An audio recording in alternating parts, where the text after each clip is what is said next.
The theme today is Killchain versus blockchain. And this is going out as an invitation on an agent that I just made this morning with Manus to do one thing, to contact the 250,000 plus tech workers who have just been laid off from the Magnificent Seven. So we'll get into what this means. Killchain versus blockchain.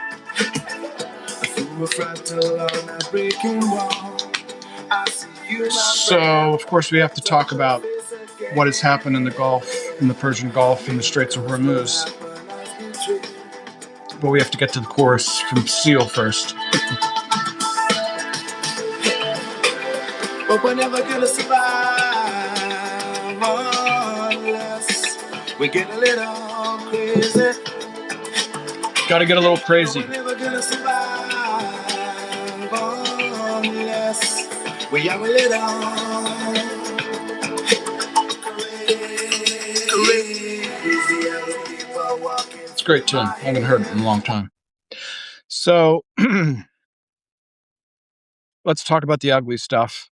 On Zero Hedge, I posted on Substack, but on Zero Hedge, there's an article about what is happening in the Straits of Hormuz.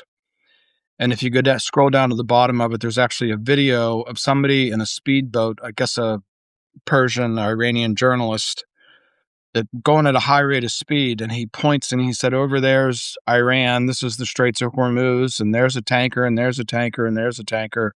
And he sort of spins around and shows you all this. And you can get a sense of how close it all is. The mountains are, I don't know, 5 miles away at most. And he says, that's where the missiles are coming from. And he says, if any of these tankers, these are enormous things, right? If any of these tankers turn on their transponder and move, they get struck by a drone. So the Straits of Hormuz are completely sealed off to all but Iranian shipping in connection with China. So Trump comes out and tweets this morning, I won't read it to you, but you can go find it yourself, that he's requesting China, France, UK, South Korea, and Japan to bring naval ships into the Straits of Hormuz, into this. Now, let me interrupt myself. While he's doing this, he points above us and he says, there's a drone following us right now. So this area is just completely saturated with drones. Remember, these drones are made out of wood. That's why they have no radar signature and they're very hard to shoot down. The whole place is completely shut down. The President of the United States, who used to control the supply and demand and price, therefore, of oil and natural gas as a secondary thing, is now completely helpless to maintain oil and gas supplies to the rest of the world. South Korea has 9 days of natural gas. South Korea. Japan imports all of its energy.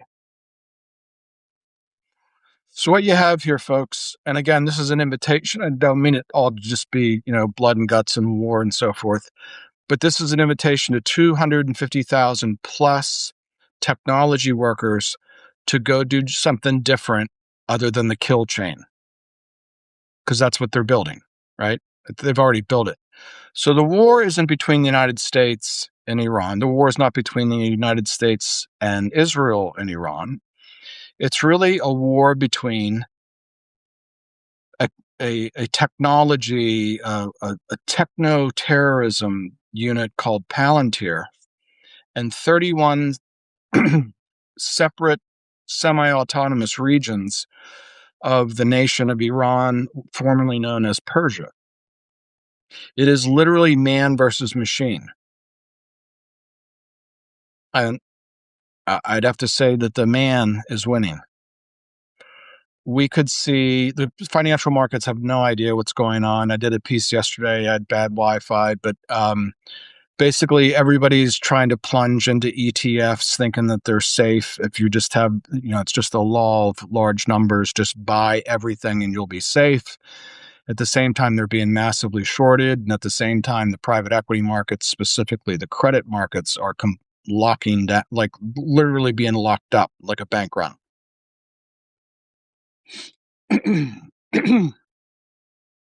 Now, I don't really know enough about recruiting people. So, over my very, very strong cup of coffee this morning, I just jumped on Manus. I was one of the first people to start using Manus, not because I'm a tech guy. I think I can hang with anybody when it comes to blockchain as an influencer. And just real quick, I'll tell you that story that I learned about this stuff from a guy who presented a strategy to the biggest healthcare company in the country. And he called me right afterwards. My background is I'm a stockbroker and investment advisor. Called me right afterwards because he doesn't have anybody to talk to. Neither of us have very many friends. And explained this new technology. Had nothing to do with Bitcoin, had nothing to do with Ethereum and the others. He just said there's this new technology, and I think he used the word blockchain. I don't even know if I'd ever heard it before. And at the end of the thing, I said, that's going to take over finance, and not 1,000 people really understand this. And he said, that's right. And that was like 8 years ago. So that's how we got to Bruno podcast. We were Bruno Crypto, and we got taken down for sharing very strongly worded opinion about October 7th. And then we lost another 125,000 followers the second time after Larry Ellison had taken over TikTok. And that was a couple months ago. And now I'm strictly on Substack. And I'm going to use this agent to reach out. I'm in San Diego right now, to reach out to people up and down the West Coast, Austin, and the other big hotspots for these tech layoffs. And I'm happy to meet you. I'm happy to go somewhere, San Mateo, whatever you want to do, Starbucks, big hotels. I don't know. There's that bar near Union Station with the Maltese Falcon in it. I like that old shit. We need to create the party of good. We need to create a gang, a group, a cloud of people that are technologically sophisticated, aren't afraid to look into the code. And my job and our job, and we have about 6 people on the team right now, to include proprietary, the guy and the gentleman's just came on Substack. His name's Omar Hamari. I think I said that right. He's the founder of Agent Hub, and he has built proprietary agents for us. Okay. So I'm still using Manus. There's a great article about Manus by, I throw a lot at you in these things. If you're going to sit and listen to me, you might as well get something out of it. Shanaka Ansam Pereira, which is the coolest name ever, did an incredible article about the rise of Manus. It was the first technology to be to be, to get 1 billion users. It got 1 billion users, and that's why Facebook or Meta bought it. So hopefully this gets out to some employees from Meta, Oracle, Microsoft, the big ones. And you don't quite know where I'm going with this yet, but just hang. There's all this new finance coming out, and I've talked about it for 5 years and generated all those users and followers on TikTok by trying to explain to people that crypto is not about coins.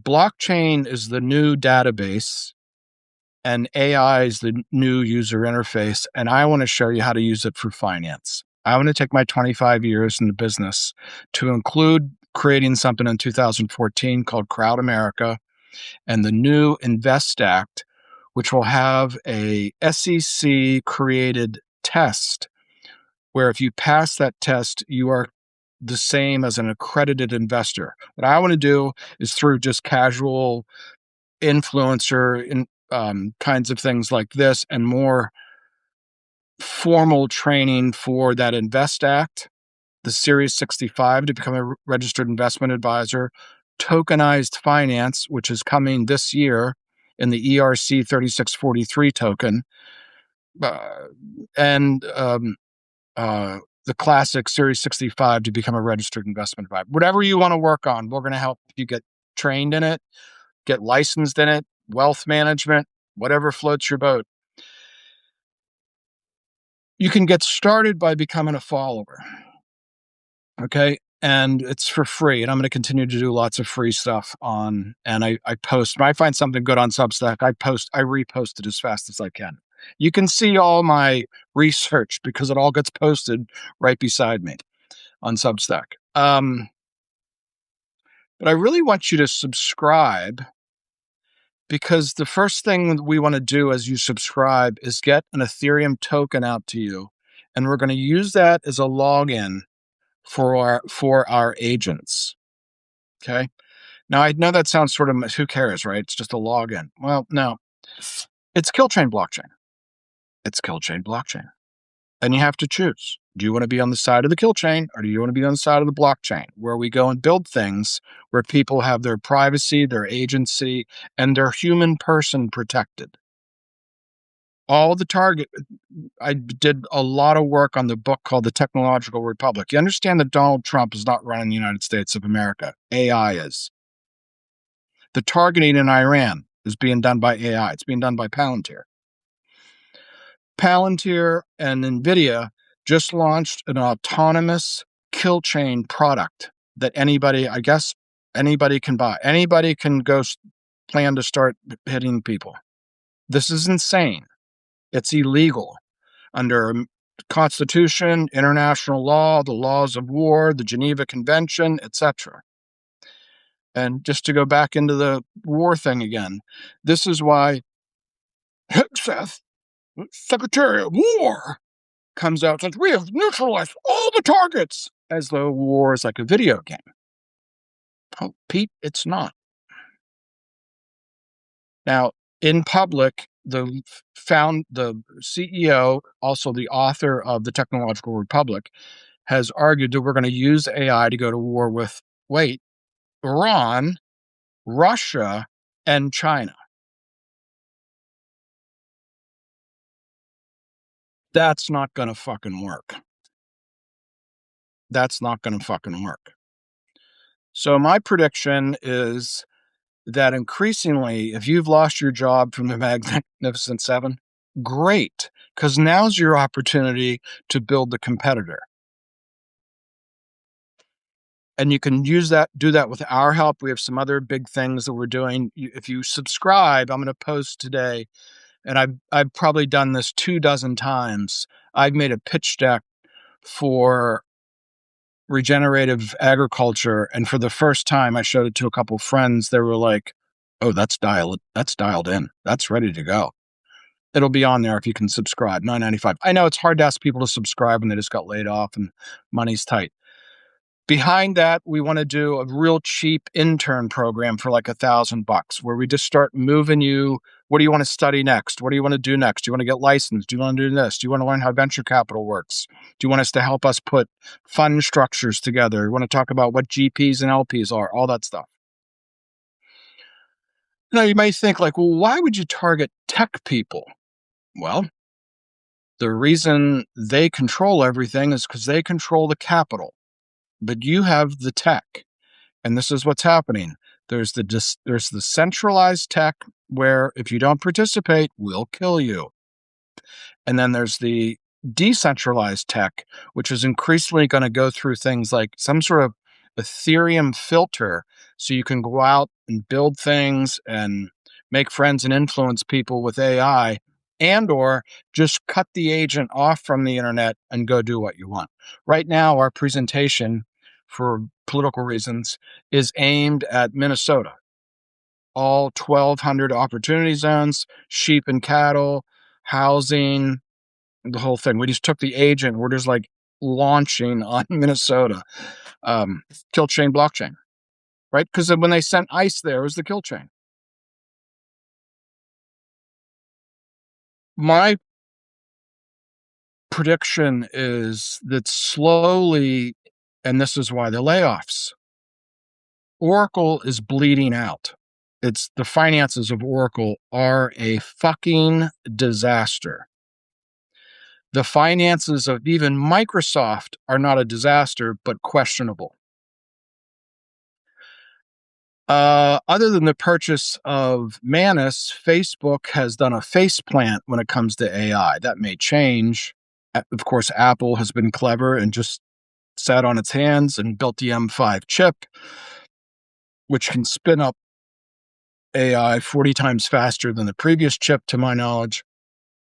And then, of course, Google Gemini is probably leading this space. Super intelligent AI says that, quote, Gemini has AI by the balls. But it's not about the big language models, is it? No, it's about deploying it. It's about the practicality of the agentic, the multi-agentic, all this. Now, I've learned this from research. Again, I'm not a tech guy, but I saw people like Nate, the super intelligent AI. These are people that are popular on social media. CJ Townbridge or something like that was talking about like AI in your backpack. And I was like, in your backpack? I thought they were building like a thing the size of Manhattan in Abilene, Texas. They just canceled that, by the way. They just canceled that. There's no money for it anymore because those ships aren't going in and out of the Straits of Hormuz. I know it sounds like I'm all over the place, but all this is connected. The money is no longer coming out of the Gulf states and going into Trump's $22 trillion Stargate fantasy.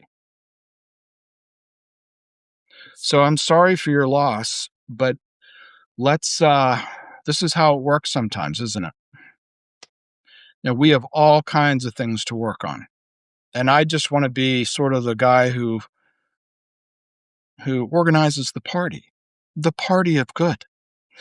Anyways, the name for that came from sort of a spoof on the party of God, which is what the word Hezbollah actually means.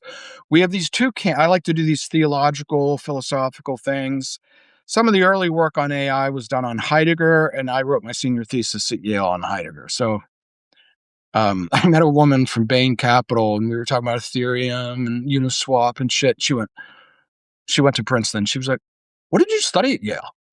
And I said, "Philosophy." She said, "Fuck, that's why you love this shit." And that's true. But imagine. And then this is my little shtick on social media. Once in a while I go, let me tell you something, Linda. Imagine 100,000 of you with all the resources you need. It doesn't even have to be like, we don't even have to be the issue. We're not trying to build a Morgan Stanley here. Quite the contrary. We just want to push out the tech and push out the finance. I literally walk around. I go down to the beach at Torrey Pines and walk around by myself for hours at a time and look out at the ocean and say, how do we get the first trillion? How do we get the first trillion?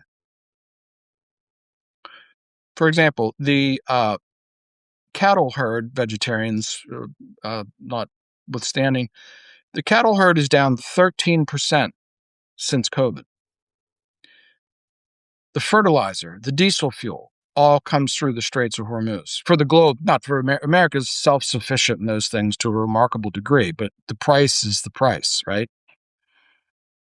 Actually, the Treasury Secretary this week said, he is the most arrogant asshole I've ever seen on television, other than, of course, Strongly. He says, well, the Treasury, here at the Treasury, we stand ready to manipulate. He didn't say manipulate the price of oil. We stand to intervene in the price of oil. And the guy from the CME, the Chicago Mercantile Exchange, says, if he starts shorting oil, it could be a disaster of biblical proportions. People, the financial world, all $60 trillion of mutual funds, has no fucking idea what's going on. None. Zero. $200 oil, there isn't a stock market. There's not a stock market. There's 4.4 trillion locked up in private equity. It's going to push towards, these are like mainstream. This is like UBS, like 10 to 15% defaults. ETFs are now bigger than mutual funds, and people are piling into them for this. This is by Goldman Sachs quote. People are piling into ETFs because there's no liquidity for the underlying stocks. How the fuck does that work? Let's just take the number from private equity and apply it to what happens if one Tuesday morning or Monday morning, people wake up and go, my God, the president of the United States is asking other navies to fill in for the US Navy because they're afraid they're going to be attacked and sink a ship. China's going to come and like rescue the situation. China's already getting 90% of Iran's oil. They don't need to do anything. What happens if like 9, 7, 9, let's just say 5 to 7% of those ETFs need to be liquidated in a day? In order for them to get your money back, this is very simple. There's not a lot of moving parts here. In order for them let's say the S&P 500, for them to unpack the S&P 500 and sell the ETF, then they have to go in and sell all the stocks to somebody to get you your money back. The ETF isn't filled with money. The ETF is filled with shares of stock. Follow me? Well, who's going to be buying all the underlying assets? And it's like $15 trillion in ETFs. This brings us back to someone yelling fire at the $14 trillion movie theater. Now, again, I look at this, I'm 55. I've been in my field for 25 years.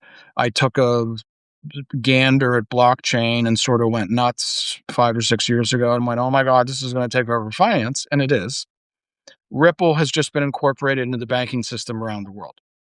Ethereum is going to run all the big exchanges. Morgan Stanley says that Ethereum could grow the volume, not the price. Forget the price of Ethereum. That's for amateurs. Sorry for the middle finger. The volume of transactions, in other words, as a software system, could grow in 2026 10x.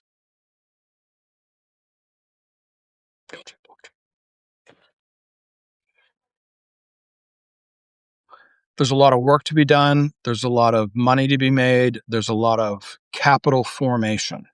Okay. The Mag 7 are laying all of you off because their business model is being eroded by the very thing that they're trying to create. As Tim Dillon calls it, they're creating a demon. The demon can create software and is taking away their business. So what are they doing? They're going faster and faster and faster into the demon, into the kill chain. They're destroying their own business models. And lastly, I believe because of the war, this is like a big strategic thing.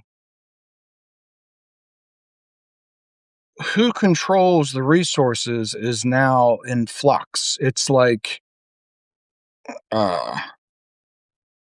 the end of the Civil War. I do a thing on here where I go through this thing and I say it's going to be like for 5 years, I've said it's going to be like the end of Gone with the Wind. And like people are going to be standing around instead of having parties with fancy dresses on, they're going to realize like, oh my God, Atlanta's on fire. And we're there, people. It's on fire. The president of the United States doesn't know what the fuck to do about the Straits of Hormuz. There's only one thing to do as the president of the United States is never fuck up the Straits of Hormuz. That's it. Only Trump could fuck that up.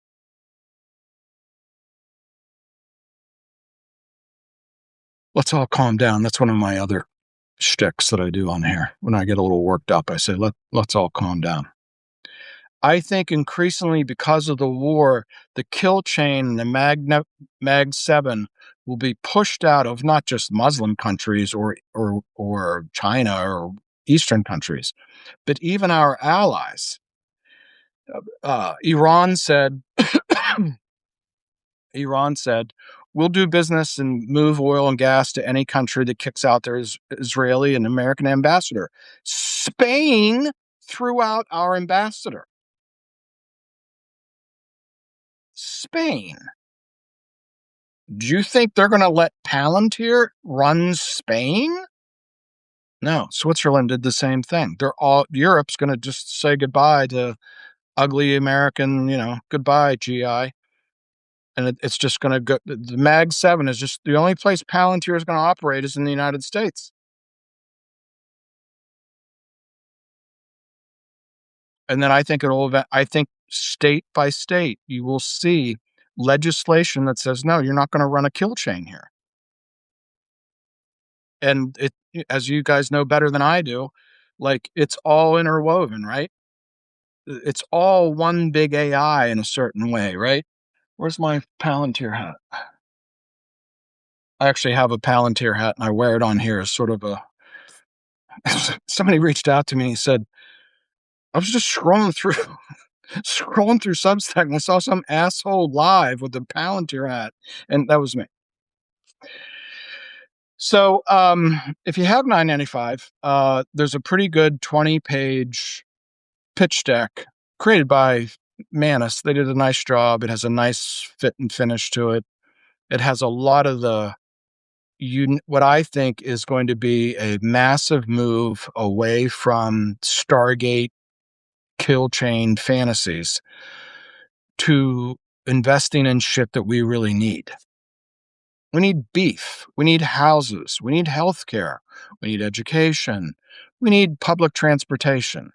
We need a kind of social capital, which is a phrase you can use in California. Everybody else thinks that means socialism. It doesn't.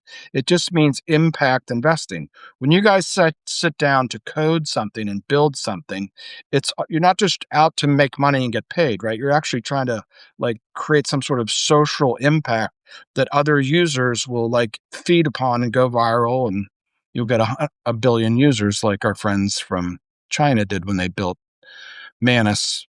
Again, go read Shinaka. It's a great piece on it. How it was built in China, moved to Singapore, then was bought by the United States. So that's a good place to end, actually.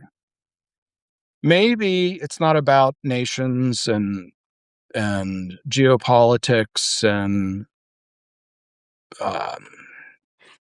missiles and blowing each other up. Maybe we're moving beyond. Maybe technology is going to be used to help people work together. Not. So we've gone from Steve Jobs, who of course we know had a strong personality, but this idea that the technology would be used to just indiscriminately kill people, to include the attack on that girls' school in Iran, that was done by AI, just like lavender was used in Gaza. Killchain blockchain. Tell a friend, tell a family, friends and family. It's about building communities. It's about rebuilding communities. It's about finding each other again. It's about team human. It's about, by the way, let me finish with, if you're new to the Bruno thing, like my name is not Bruno. My name is James. I'm on LinkedIn. Bruno, I I used or found his, I had his picture or his statue in Rome, the head of the statue as my screensaver. And I was reading about Cardano, which is some other polymath from the Middle Ages or something. And I was sort of building up to what I'm doing now. And I was like, and I looked at it and I was just finishing reading about Cardano. And I looked at my screensaver and I was like, Bruno, that's a great name for a crypto project. Giordano Bruno was unalived by the Catholic Church in 1600 for his ideas, primarily about the finitude and the possibility of parallel universes, what today we call the quantum. He was also known, it was feared that he was a witch because he could memorize so much information, not unlike blockchain. But we have a little bit of fun here with like this idea of like traditional religious and theological and moral ideas mixed with like heretical ones. And that's sort of the theme. Bruno's a heretic. Tomorrow we're going to do Armageddon. Just a casual Sunday morning with Armageddon. We're going to overlap the war with Iran and the war on terror with the book of Revelation and the eschatology of Christianity, Judaism, and Islam, because that's how we roll here. So this is an invitation. I hope it gets to you. I hope the agent finds you up and down the West Coast and in Austin and Nashville or wherever you are, and you're wondering what you want to do with your life, and you're going to go through this process where you get interviewed 9 times and then you don't get called back. I would suggest, why don't you just think of working together with us? I have some ideas.